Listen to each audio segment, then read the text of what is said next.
तो आज का आपका प्रथम प्रश्न है, एक वयस्क को प्रतिदिन कितने ग्राम प्रोटीन की आवश्यकता होती है? ए ऑप्शन है आपका 50 ग्राम, बी ऑप्शन है 80 ग्राम, सी है 60 ग्राम और डी है आपका 90 ग्राम। तो बताइएगा इनमें से कौन सा ऑप्शन आपका सही हो जाएगा। एक वयस्क को प्रतिदिन कितने ग्राम प्रोटीन की आवश्यकता होती है? ए 50 ग्राम, बी 80 ग्राम, सी 60 ग्राम, डी 90 ग्राम। तो ABCD में आपका कौन सा ऑप्शन सही हो जाएगा? पुराना प्रश्न है आपका, कई बार आपको करवाया जा चुका है। उम्मीद करता हूं आप में से हर कोई इसे सही करेगा। तो इसका सही उत्तर हो जाएगा सी 60 ग्राम। वैसे तो शरीर के किलोग्राम जितना वजन हो उसके हिसाब से प्रति किलोग्राम के हिसाब से लेना चाहिए। अगर 65 किलोग्राम वजन है तो आपको 65 ग्राम प्रोटीन चाहिए, अगर 70 किलोग्राम वजन है तो 70 ग्राम प्रोटीन चाहिए। लेकिन एक औसत मूल्य क्या है? वो 60 ग्राम है। एक वयस्क को प्रतिदिन कितने ग्राम प्रोटीन की आवश्यकता होती है? 60 ग्राम। क्लियर आपको? तो दो तरीके से यह प्रश्न पूछा जा सकता है, प्रति किलोग्राम वजन के हिसाब से प्रति ग्राम, या सीधे ऑप्शन दे देगा औसत 60 ग्राम माना जाता है। क्लियर आपको? तो 60 के आसपास जो भी आपको ऑप्शन दिखे परीक्षा में उसे आप क्लिक कर दीजिएगा, वैसे 60 ही दिखेगा। अगला प्रश्न है आपका, राष्ट्रीय पोषण मिशन कब शुरू किया गया? मार्च 2018, जून 2016, मई 2020 या जुलाई 2006? आपके डिपार्टमेंट से जुड़ा हुआ प्रश्न है और आपके डिपार्टमेंट की योजनाएं सब इसी पर निर्भर होती हैं, पोषण पर। तो बताइएगा इनमें से कौन सा ऑप्शन आपका सही है। राष्ट्रीय पोषण मिशन कब शुरू किया गया? ए मार्च 2018, बी जून 2016, सी मई 2020, डी आपका है जुलाई 2006। बताइएगा इनमें से कौन सा ऑप्शन आपका सही हो जाएगा। तो दूसरे का कौन सा ऑप्शन आपका सही हो जाएगा? दूसरे का ए ऑप्शन आपका बिल्कुल सही है। मार्च 2018 में राष्ट्रीय पोषण मिशन की शुरुआत की गई। क्लियर आपको? अगला प्रश्न है आपका, खमीरीकरण से क्या लाभ है? यह भोज्य पदार्थ स्वादिष्ट बनाता है, या सुपाच्य बनाता है, या जैविक मूल्यों में वृद्धि करता है, या उपरोक्त सभी? बताइएगा इनमें से कौन सा ऑप्शन आपका सही है। खमीरीकरण से क्या लाभ है? भोज्य पदार्थ स्वादिष्ट बनाता है, सुपाच्य बनाता है, जैविक मूल्यों में वृद्धि करता है, या उपरोक्त सभी? बताइएगा इनमें से कौन सा ऑप्शन आपका सही है तीसरे का। तो तीसरे का डी ऑप्शन आपका बिल्कुल सही है। क्लियर आपको? यह भोज्य पदार्थ को स्वादिष्ट तो बनाता है खमीरीकरण, है ना, सुपाच्य भी बनाता है और जैविक मूल्यों में वृद्धि भी करता है। तो डी ऑप्शन आपका बिल्कुल सही है। अगला प्रश्न है आपका, अंकुरण के लिए अनुकूल तापमान क्या है? फ़ारेनहाइट में पूछा है, 90 से 95 फ़ारेनहाइट, या 66 से 85 फ़ारेनहाइट, या 40 से 45 फ़ारेनहाइट, या 30 से 38 फ़ारेनहाइट? बताइएगा अंकुरण के लिए अनुकूल तापमान क्या है? चौथे का आपका कौन सा ऑप्शन सही हो जाएगा? बताइएगा। तो चौथे का जो सही ऑप्शन होगा आपका वो बी होगा। क्लियर आपको? 66 से 85 फ़ारेनहाइट। अगला प्रश्न है आपका, ORS में ग्लूकोज क्यों मिलाया जाता है? सोडियम का अवशोषण करने के लिए, ऊर्जा का स्रोत के रूप में, या स्वाद के लिए, या इनमें से कोई नहीं? बताइएगा इनमें से कौन सा ऑप्शन आपका सही है। ORS में ग्लूकोज क्यों मिलाया जाता है? बताइएगा। ABCD में आपका कौन सा ऑप्शन सही है पांचवें में? तो पांचवें का जो सही ऑप्शन है आपका वो बी हो जाएगा, ऊर्जा का स्रोत। क्लियर आपको? ऊर्जा के स्रोत के रूप में ग्लूकोज का मिलाया जाता है। ग्लूकोज सबसे जल्दी हमारे शरीर को ऊर्जा प्रदान करता है। कार्बोहाइड्रेट भी बाद में ग्लूकोज में ही परिवर्तित होता है शरीर को ऊर्जा देने के लिए। क्लियर आपको? अगला प्रश्न है आपका, मां के दूध में प्रोटीन का कौन सा रूप पाया जाता है? लैक्टो एल्ब्यूमिन, लैक्टोग्लोप्यूलिन, या कैसीन, या इनमें से कोई नहीं? बताइएगा मां के दूध में प्रोटीन का कौन सा रूप पाया जाता है? छठे का आपका कौन सा ऑप्शन सही हो जाएगा? तो छठे का आपका सी ऑप्शन सही है, कैसीन। क्लियर आपको? अगला प्रश्न है आपका, बुखार के समय प्रत्येक 1 फ़ारेनहाइट तापमान में वृद्धि के लिए शरीर का आधारीय चयापचयी दर बढ़ता है। बताइएगा बुखार के समय प्रत्येक 1 फ़ारेनहाइट तापमान में वृद्धि के लिए शरीर का आधारीय चयापचयी दर बढ़ता है। 10%, 7%, 8% या 20%? सातवें का आपका कौन सा ऑप्शन से हो जाएगा, ये आपको बताना है। बुखार के प्रत्येक 1 फ़ारेनहाइट तापमान में वृद्धि के लिए शरीर का आधारीय चयापचयी दर बढ़ता है। बताइए कितना बढ़ता है? तो सातवें का आपका जो सही ऑप्शन है वो बी है, 7%। क्लियर है आपको? अगला प्रश्न है आपका, पेप्टिक अल्सर में दिया जाने वाला आहार है soft diet, bland diet, liquid diet या लो कैलोरी डाइट? बताइएगा, पेप्टिक अल्सर में दिया जाने वाला आहार है सॉफ्ट डाइट है, ब्लैंड डाइट है या लिक्विड डाइट है या लो कैलोरी डाइट है? आठवें का आपका कौन सा ऑप्शन से जाएगा? तो आठवें का बी ऑप्शन आपका बिल्कुल सही है, ये ब्लैंड डाइट है। क्लियर आपको? अगला प्रश्न है आपका, लार में पानी की मात्रा कितने प्रतिशत होती है? 96.9%, 99.27% या 43.7% या 45%? बताइएगा। इसका आंसर तो आपको पहले ही दिख गया है ना, तो 9 का बी ऑप्शन आपका सही है। क्लियर आपको? अगला प्रश्न है आपका, कार्बोहाइड्रेट के पाचन के लिए एमाइलेज एंजाइम डॉट डॉट द्वारा स्रावित होता है। बताइएगा कहां से ये एंजाइम स्रावित होता है? कार्बोहाइड्रेट के पाचन के लिए एमाइलेज एंजाइम किसके द्वारा स्रावित होता है? ए मुख के द्वारा, बी अग्नाशय के द्वारा, सी अमाशय के द्वारा, डी ए और बी दोनों? बताइएगा इनमें से कौन सा ऑप्शन आपका सही हो जाएगा? कार्बोहाइड्रेट के पाचन के लिए amylase enzyme dot dot dot द्वारा स्रावित होता है। ये रिक्त स्थान में आपको एक ऑप्शन चुनना है, कौन सा ऑप्शन आपका भरा जाएगा? बताइएगा। तो 10वें का जो सही ऑप्शन है आपका वो डी हो जाएगा। क्या? डी। ए और बी दोनों, मुख और अग्नाशय। क्लियर है आपको? अगला प्रश्न है आपका, नियासिन की कमी से कौन सा रोग होता है?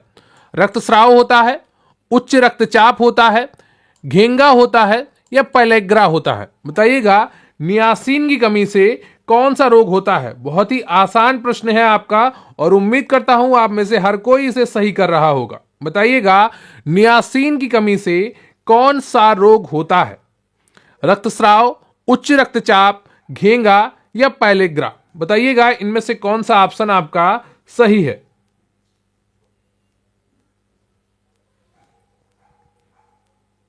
बताइएगा नियासिन की कमी से कौन सा रोग होता है?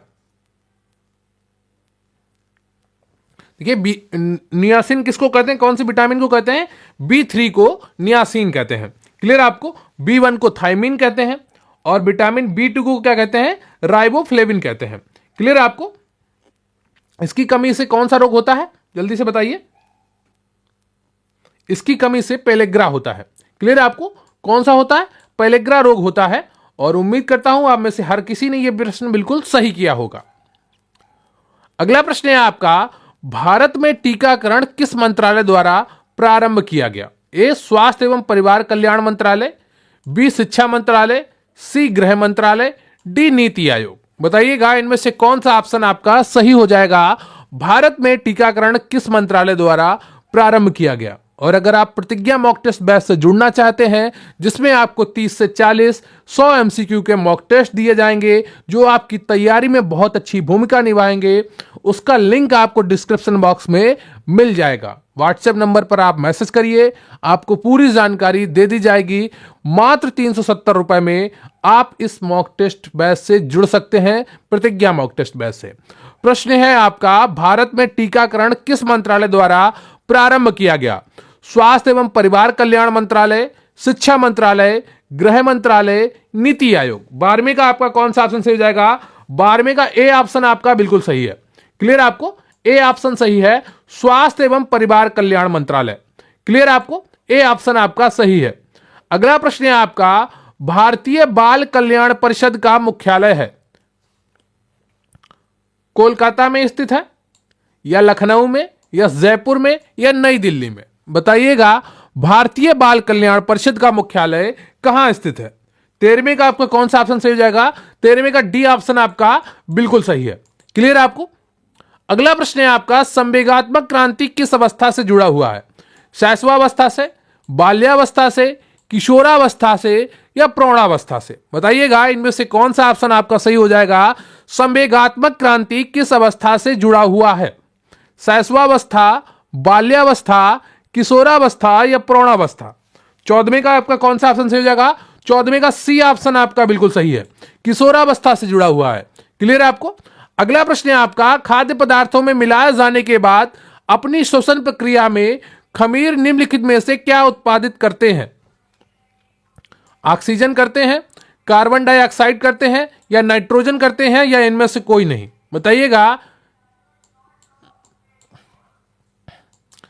खाद्य पदार्थों में मिलाए जाने के बाद अपनी श्वसन प्रक्रिया में खमीर यानी कि ईस्ट निम्नलिखित में से क्या उत्पादित करते हैं? ऑक्सीजन, कार्बन डाइऑक्साइड, नाइट्रोजन, या इनमें से कोई नहीं? तो 15वें का जो सही ऑप्शन है आपका वो बी है, कार्बन डाइऑक्साइड उत्पादित करते हैं। क्लियर आपको? तो खाद्य पदार्थों में मिलाए जाने के बाद खमीर तीव्र गति से जनन करते हैं तथा अपनी श्वसन प्रक्रिया में कार्बन डाइऑक्साइड उत्पादित करते हैं। गैस के बुलबुले खमीर वाले खाद्य पदार्थ का आयतन बढ़ा देते हैं।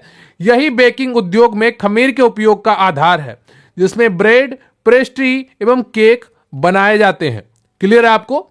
अगला प्रश्न है आपका, निम्नलिखित में से किसका संबंध लैंगिकता से है? आदर्शवाद, नारीवाद, उपनिवेशवाद या उपरोक्त सभी? बताइएगा निम्नलिखित में से किसका संबंध लैंगिकता से है? बिल्कुल तैयारी करते रहिए, फोकस बनाए रखिए। आप में से जितने भी लोग तैयारी करते आए हैं और आज अच्छा स्कोर कर रहे हैं, उन हजारों लोगों से आगे पहुंच गए हैं जो अभी इसी फिराक में बैठे हैं, इसी सोच में बैठे हैं कि जब शॉर्ट लिस्टिंग आएगी तब तैयारी शुरू करेंगे, जब एग्जाम डेट आएगी तब तैयारी शुरू करेंगे। उनके पास बहाने हैं, आपके पास मेहनत का रास्ता है, आपने वही चुना है। लगातार करते रहिए, निश्चित रूप से आप सभी का सिलेक्शन होगा, क्योंकि आप निरंतर मेहनत कर रहे हैं। निम्नलिखित में से किसका संबंध लैंगिकता से है? आदर्शवाद, नारीवाद, उपनिवेशवाद या उपरोक्त सभी? 16वें का कौन सा ऑप्शन आपका सही हो जाएगा? 16वें का बी ऑप्शन बिल्कुल सही है, नारीवाद। क्लियर है आपको? अगला प्रश्न है आपका, निम्नलिखित में से कौन सा सामाजिक संस्था का प्रकार है? औपचारिक और अनौपचारिक, निरुपचारिक और औपचारिक, अनौपचारिक और औपनिवेशिक, या इनमें से कोई नहीं? बताइएगा निम्नलिखित में से कौन सा सामाजिक संस्था का प्रकार है? औपचारिक और अनौपचारिक, निरुपचारिक और औपचारिक, अनौपचारिक और औपनिवेशिक, या इनमें से कोई नहीं? 17वें का आपका ए ऑप्शन सही है, औपचारिक और अनौपचारिक। क्लियर है आपको? अगला प्रश्न है आपका, यह तर्क किसने दिया था कि यदि महिलाएं परिवार की देखभाल करें और पुरुष घर की जीविका चलाएं तो आधुनिक औद्योगिक समाज श्रेष्ठ कार्य निष्पादित करते हैं? बताइएगा। ए समाजवादियों ने, बी प्रकारवादियों ने, सी महिलावादियों ने, डी इनमें से कोई नहीं? बताइएगा यह तर्क किसका था कि यदि महिलाएं परिवार की देखभाल करें और पुरुष घर की जीविका चलाएं तो आधुनिक औद्योगिक समाज श्रेष्ठ कार्य निष्पादन करते हैं? एबीसीडी में आपका कौन सा ऑप्शन सही हो जाएगा? 18वें का। तो 18वें का बी ऑप्शन बिल्कुल सही है, प्रकारवादियों ने। क्लियर है आपको? अगला प्रश्न है आपका, स्वतंत्रता के बाद भारत में संयुक्त परिवार में निरंतर वृद्धि हुई और इसका कारक था भारत में औसत आयु में वृद्धि होना। उपरोक्त कथन किसका है?